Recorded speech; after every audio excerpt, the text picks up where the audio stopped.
treinar pra quê? Se eu já sei o que fazer. O atacante que não gostava de treinar acabou com um jejum de 24 anos da seleção brasileira. Romário no meio, vai Romário!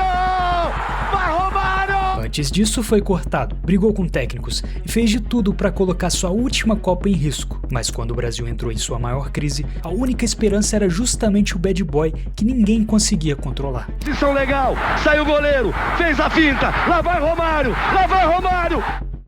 Em 90, o Brasil caiu para a Argentina por causa de uma jogada genial de Maradona. Só que a dor daquele jogo não foi só perder para o maior rival, foi perder depois de ter tantas chances para vencer. Careca teve oportunidade, Miller assustou, Alemão acertou a trave. A equipe brasileira empurrava, criava e finalizava, mas não matava. Até que aos 80 minutos Maradona achou um passe impossível para Canija. Argentina 1-0. O sonho terminava. Enquanto o time brasileiro desperdiçava chances em campo, o atacante mais frio do país assistia tudo do banco. Romário, o homem que tinha um faro de gol como nenhum outro, estava lesionado, e aquela Argentina limitada conseguiu chegar na final.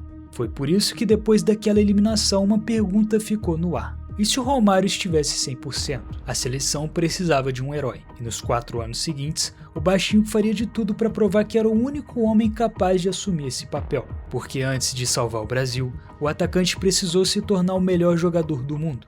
Antes de 90, Romário já era um absurdo. E não era só promessa. No Vasco, ainda muito jovem, já fazia gol em ritmo de craque. Dividia espaço com Roberto Dinamite, o maior ídolo da história do clube. Mesmo assim, não parecia intimidado. Pelo contrário, o garoto competia a artilharia com a lenda. Em 86 foi artilheiro do Campeonato Carioca. Em 87 repetiu a dose e ajudou o Vasco a ser campeão. Mas havia um detalhe. Quanto mais gols ele fazia, mais rebelde ele ficava. Em 88 contra o Flamengo fez um daqueles gols que explicam um jogador melhor do que qualquer estatística ou título. É feito. Leandro chega na frente, deu mal. Vai lá Romário, driblou, foi derrubado, driblou o goleiro, entrou com a bola e gol! Encobriu Zé Carlos, o goleiro da seleção, numa final. Aquilo era Romário, pequeno, frio e debochado. Entretanto, o camisa 11 já tinha um traço de personalidade que seria motivo de vários problemas no futuro. Era incontrolável. Ainda no Vasco ele não gostava de treino físico, dava seus migués e fazia as coisas do próprio jeito. Mas quando a bola rolava ele decidia. Essa era a contradição. Romário era difícil de controlar, só que impossível de deixar de fora. Nas Olimpíadas de 88 foi artilheiro, levou o Brasil a medalha de prata e saiu dali como uma das grandes esperanças do futebol brasileiro. E aí ele foi para a Holanda. O PSV tinha contratado um gênio da pequena área, só não sabia o preço a se pagar. Em 89 veio a Copa América em território nacional. Era a chance do atacante se provar de vez pela seleção brasileira. O país do futebol estava há 40 anos sem vencer a competição. O jejum colocava a pressão toda nos jogadores brasileiros. E naquele ambiente de tensão, Romário parecia não sentir absolutamente nada. Ele nunca se intimidava por nada e ninguém. No quadrangular final deu uma caneta no Maradona. Domina o Romário. Caneta pra cima do Maradona. Participou de 2 gols e levou o time brasileiro à decisão final contra o Uruguai. Maracanã lotado, e o fantasma de 50 pairava no ar. O camisa 11 não sentiu nenhum peso de novo e decidiu. Olha o cruzamento para Romário. Brasil campeão. Então, quando chegou a Copa de 90, ele já não era uma aposta, era uma certeza. O povo brasileiro tinha razão para acreditar nele.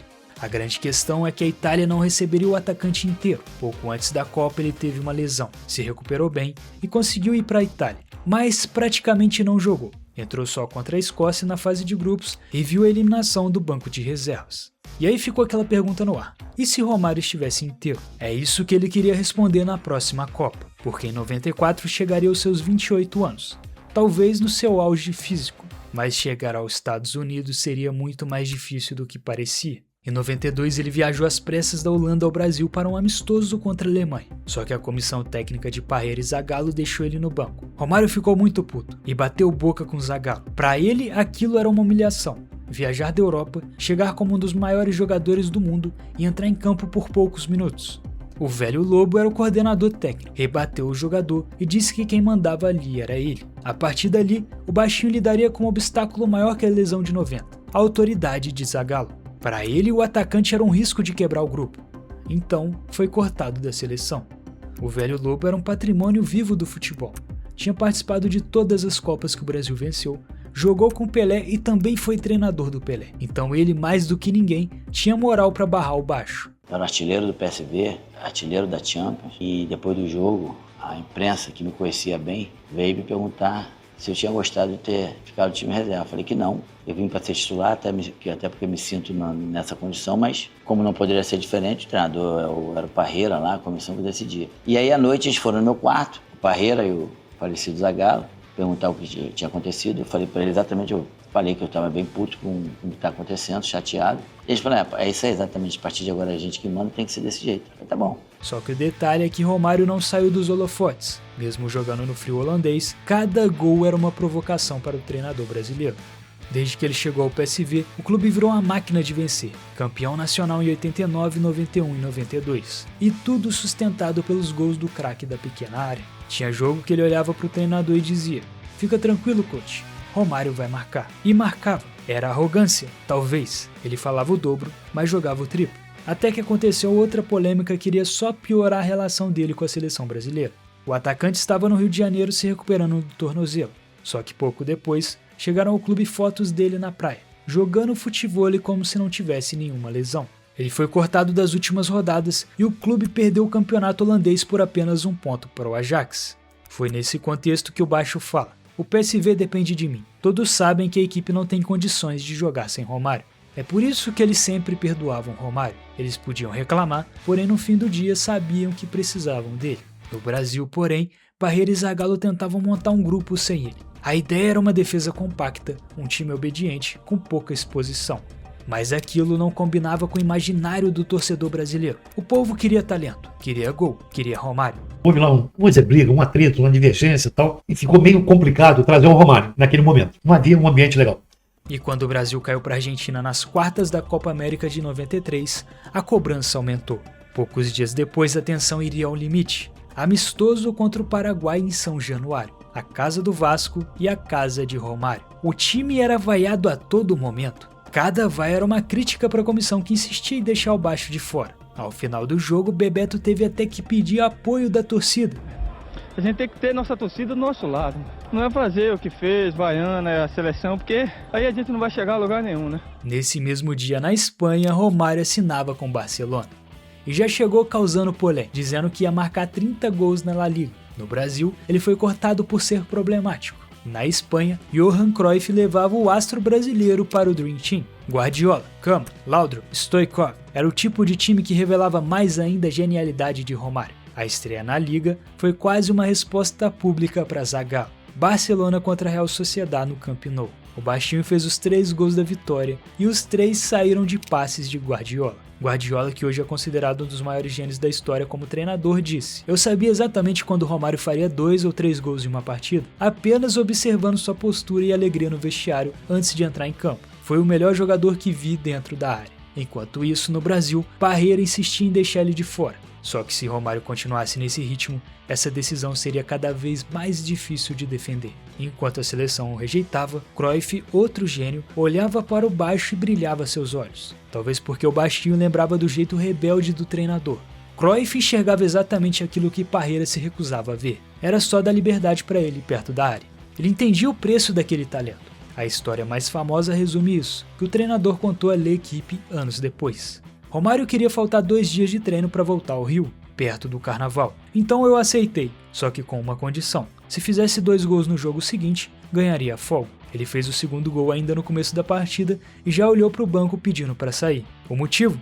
O avião sairia em menos de 1 hora. Eu tive que deixar, porque Romário tinha cumprido a parte dele. Esse era o contraste. No Brasil, a seleção sofria porque o craque genial que poderia liderar a equipe era um bad boy polêmico. Em Barcelona, Cruyff administrava o caos, porque sabia que no campo ele pagava tudo com gol. E pagava em jogo grande. 8 de janeiro de 94, Barcelona contra Real Madrid. Camp Nou. O brasileiro fez 3 gols no 5-0 em pleno El Clássico. No primeiro, recebeu de costas, puxou a bola com a sola e deixou o Corta perdido numa cola de vaca histórica. Na Espanha, ele era tratado como um dos melhores jogadores do planeta. Acontece que Parreira ainda tentava provar que não precisava dele. Só que essa convicção estava prestes a ser colocada à prova, porque as eliminatórias iriam colocar a seleção contra a parede. Na estreia, um empate sem gols com o Equador. Fora de casa até dava para explicar, mas o torcedor não entendia. A equipe parecia travada, sem criatividade, sem improviso. Uma semana depois veio o baque. Brasil perdia para a Bolívia. Era a primeira derrota da história da então tricampeã mundial em eliminatórias. As vaias só aumentavam. Era crise. A imprensa e a torcida queria cabeça de Parreira. Primeiro técnico do Brasil a perder um jogo numa eliminatória. Enquanto isso, todos pediam por um só nome: Romário. Parreira se dobra aos apelos ferozes do país inteiro. Maracanã. O Brasil chegava então na última rodada precisando do resultado para se classificar para os Estados Unidos. Então a comissão foi obrigada a engolir o baixo e convocou ele. Foi só no último jogo que Romário teve a chance de se provar. E o pior, se a seleção perdesse, ficaria de fora da Copa pela primeira vez em toda a sua história. 19 de setembro de 1993. Brasil contra Uruguai. Maracanã lotado. No primeiro tempo, o gênio da pequena área deu um show. Deu lençol e deu caneta. Só havia um detalhe. No fim do primeiro tempo, o placar ainda estava zerado. Então ele fez o primeiro gol. Deixou o Bebeto, olha a chance, olha o gol! Olha o gol! Olha o gol! Olha o gol! Gol! E aí, marcou um dos maiores golaços da sua carreira. Posição legal, saiu o goleiro, fez a finta, lá vai Romário! Lá vai Romário! É gol! 2-0. 2 gols do baixo. A atuação que garantiu a vaga dele e da seleção na Copa. Depois de ver o Brasil passar vergonha contra a Noruega, bateu aquela saudade de quando a seleção ainda fazia a gente acreditar. Então, para entrar no clima de 94 e 2002, eu separei algumas peças inspiradas naquela época. Se você também sente saudade daquele Brasil, dá uma olhada aí. No final do ano, Romário é reconhecido e eleito o segundo melhor jogador do mundo, só atrás de um tal de Roberto Baggio. Por alguns meses a história finalmente caminhava para o alívio, mas o caminho para os Estados Unidos não seria tão simples. No dia 20 de abril de 1994, Ayrton Senna deu o pontapé inicial em um amistoso da seleção contra o PSG. Era um encontro simbólico, Senna e a seleção. Os dois iriam em busca do tetra em seus esportes. 2 símbolos de um país em crise que precisava voltar a acreditar. 11 dias depois, Senna foi vítima de um acidente fatal na corrida da Itália. O país parou e a Copa passou a carregar outro peso. Não era só acabar com 24 anos de espera, era devolver alegria a uma nação em luto. No dia seguinte veio outro choque. O pai de Romário foi sequestrado no Rio de Janeiro. O jogador que parecia frio e debochado estava abalado. Chegou a dizer que não iria para o Mundial se seu pai não fosse resgatado. E a população abraçou a causa. Era unanimidade no país, desde o policial até o bandido. Desde o mais velho até uma criança se mobilizaram pelo atacante brasileiro. Seu irmão ligou até para traficantes da sua área. Foram dias duros para o baixinho.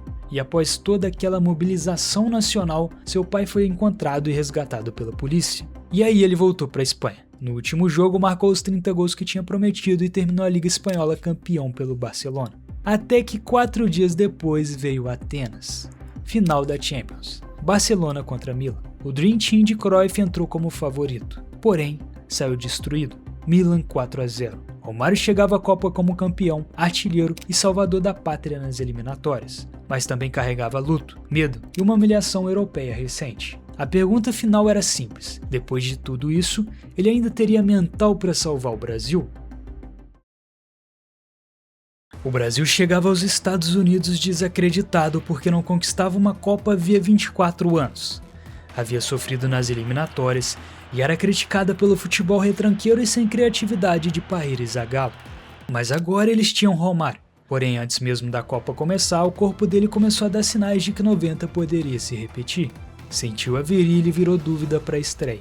Depois do que havia acontecido na Itália, qualquer problema físico era suficiente para trazer o pesadelo de volta. O passado ameaçava se repetir. E se Romário não aguentasse? Inclusive Miller, um dos desafetos do baixo, estava se preparando para assumir a posição. Entretanto, o corpo do baixinho não era o único risco. O ambiente também carregava cicatrizes. 4 anos antes, os jogadores chegaram a esconder os patrocinadores da camisa em protesto contra a divisão do dinheiro. O grupo de 90 tinha rachado antes mesmo da Copa começar, então existia um risco real do individualismo superar o coletivo de novo.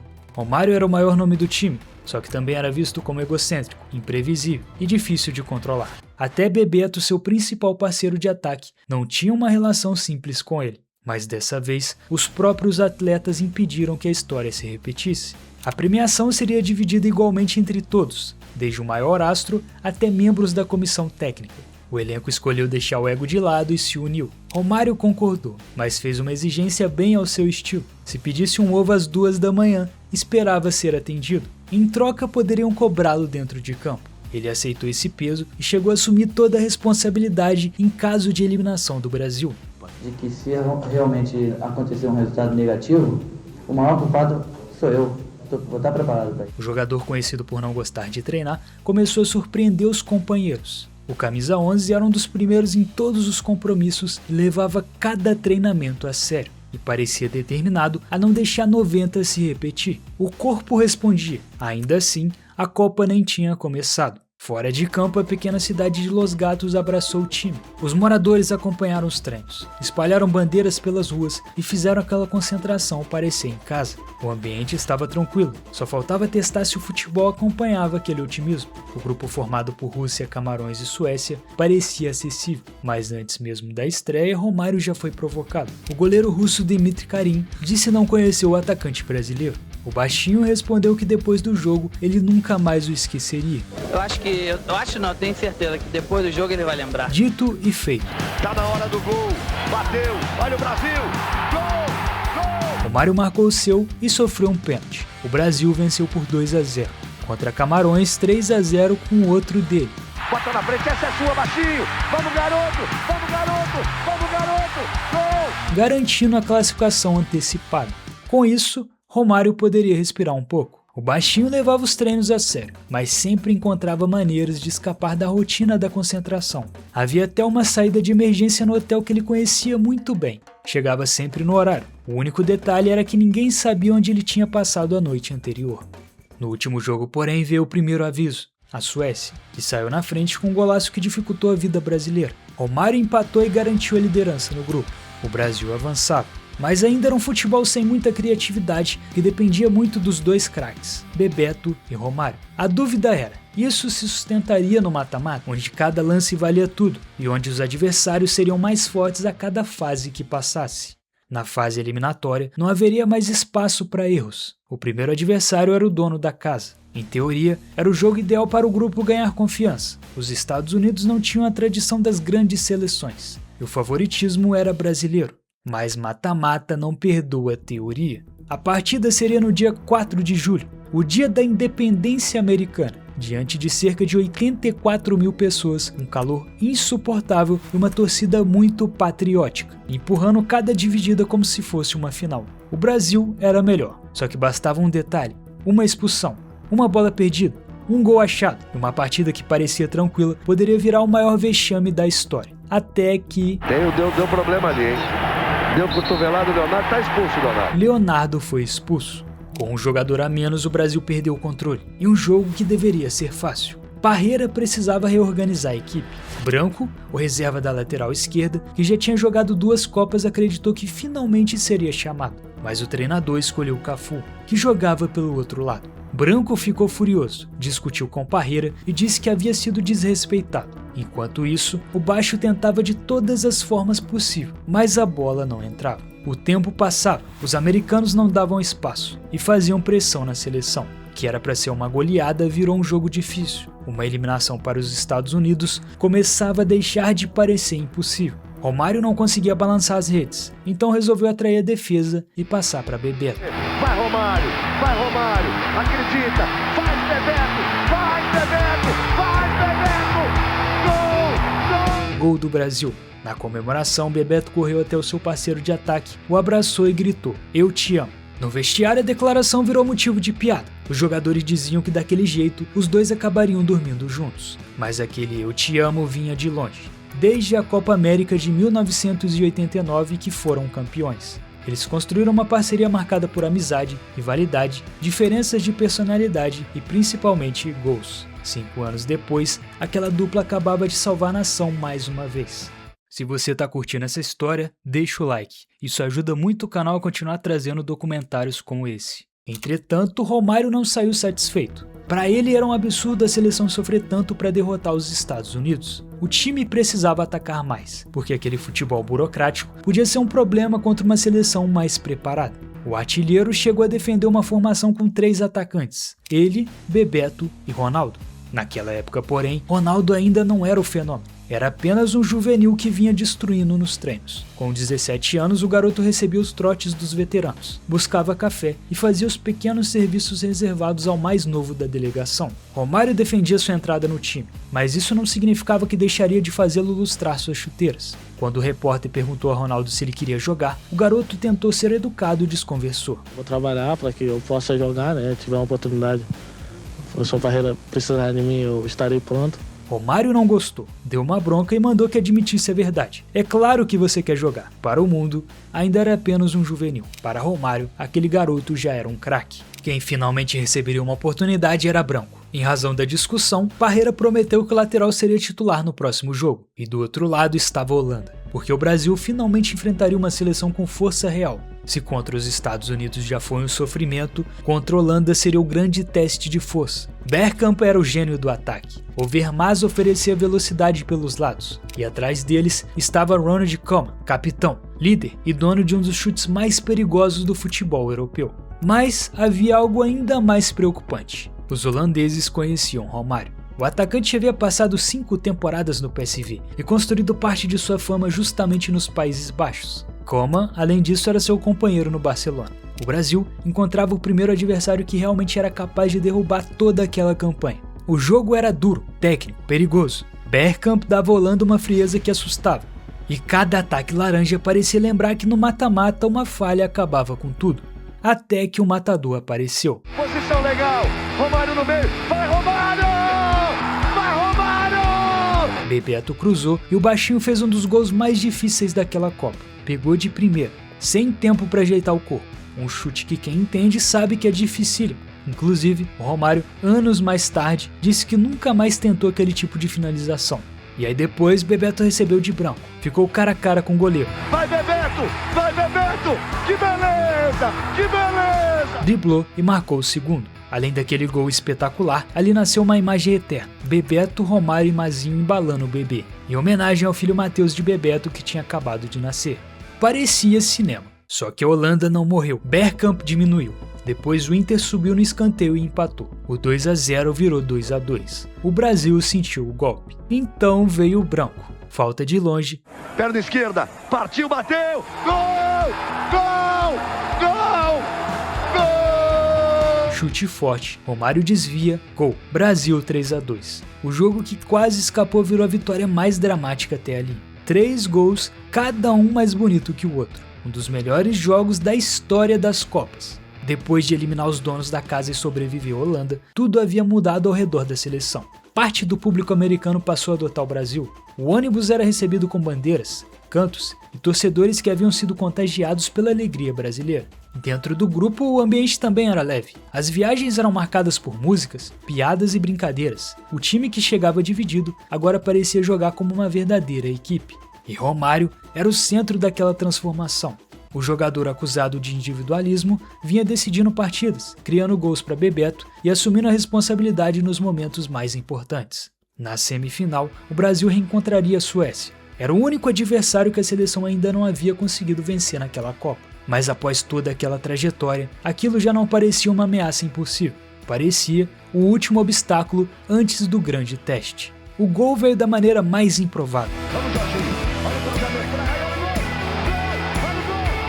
Romário, o menor homem cercado pela defesa sueca, subiu mais alto que todos e marcou de cabeça. O Brasil estava na final, mas o último adversário reunia exatamente tudo que poderia incomodar o artilheiro brasileiro. A Itália era disciplinada, paciente e construída sob uma das escolas defensivas mais fortes do mundo. E parte daquela defesa já havia deixado uma cicatriz recente no baixinho. Agora ele reencontraria jogadores formados naquela mesma estrutura defensiva. E o pior de tudo, a maior ameaça ainda estava no ataque. Roberto Baggio era o melhor jogador do mundo. A Itália quase havia sido eliminada pela Nigéria nas oitavas, até Baggio empatar aos 88 e decidir na prorrogação. Contra a Espanha marcou novamente no fim. Na semifinal fez os 2 gols que eliminaram a Bulgária. Todos os seus gols naquela Copa haviam acontecido no mata-mata. Quanto maior a pressão, mais decisivo o Baggio se tornava. De um lado, Romário carregava o Brasil. Do outro, Baggio havia praticamente arrastado a Itália até a final. E apenas um deles terminaria a Copa como o melhor jogador do mundo. A final começou 12h30 no Rose Bowl, sob o calor sufocante da Califórnia. Brasil e Itália tinham chegado ali graças à parte defensiva, e nenhuma das duas queria oferecer espaço ao adversário. O jogo ficou travado, com poucas oportunidades e muitas tentativas de fora da área. Romário quase não recebia a bola. Baggio também não conseguia escapar da marcação brasileira. 90 minutos se passaram, depois mais 30 de prorrogação, e pela primeira vez na história, uma final de Copa do Mundo terminava sem gols. O campeão seria decidido nos pênaltis. Romário não era cobrador habitual. Durante a Copa nem sequer costumava participar dos treinamentos de pênaltis. Entretanto, naquele momento entendeu que não poderia fugir da responsabilidade. Pediu para bater. A disputa começou com o capitão italiano Franco Baresi mandando a bola por cima. Era a chance de assumir a vantagem. Mas Márcio Santos parou em Pagliuca. Albertini marcou para a Itália. Então chegou a vez do craque brasileiro. Momento de angústia. Partiu Romário, pé direito, bateu, vai gol! A bola bateu na trave, por um instante pareceu que sairia, mas entrou. Romário havia assumido uma cobrança que não fazia parte de sua rotina e mantido o Brasil vivo. Evani marcou para a Itália. Branco respondeu. Então Massaro, um dos homens que havia marcado na goleada do Milan, caminhou até a marca e dessa vez Taffarel venceu o duelo. O goleiro brasileiro defendeu e Dunga colocou o Brasil na frente. A Itália agora precisava marcar, e a responsabilidade caiu justamente sobre Roberto Baggio, o melhor jogador do mundo. O homem que salvou os italianos contra a Nigéria, decidiu contra a Espanha e marcou 2 vezes na semifinal. Baggio correu para a bola. Que sua, Taffarel! Partiu, bateu, acabou! Acabou! Acabou! É tetra! E isolou. Brasil era tetracampeão mundial. Romário quase não foi para a Copa, carregou uma seleção desacreditada e assumiu até uma responsabilidade que normalmente não era sua. 4 anos depois de assistir do banco a eliminação contra a Argentina, ele finalmente levantava a taça da Copa do Mundo. Durante 24 anos o país esperou por aquele momento. Ainda no gramado, os jogadores abriram uma faixa em homenagem a Ayrton Senna. Senna, aceleramos juntos, o tetra é nosso. 2 dias depois, os campeões voltaram para casa. O avião passou por Recife, Brasília e Rio de Janeiro. Em cada parada, multidões tomavam as ruas para receber uma seleção que havia deixado o país sem muitas esperanças. Na chegada ao Rio, o baixinho apareceu na janela do avião segurando a bandeira brasileira. O homem que passou por tudo para chegar aos Estados Unidos agora voltava carregando a taça da Copa do Mundo. Romário terminou a Copa eleito o melhor jogador do torneio. O Brasil voltou ao topo do mundo, e o garoto que carregava café e chuteiras nos bastidores havia aprendido como se conquistava uma Copa. 4 anos mais tarde seria a vez de Ronaldo assumir o protagonismo.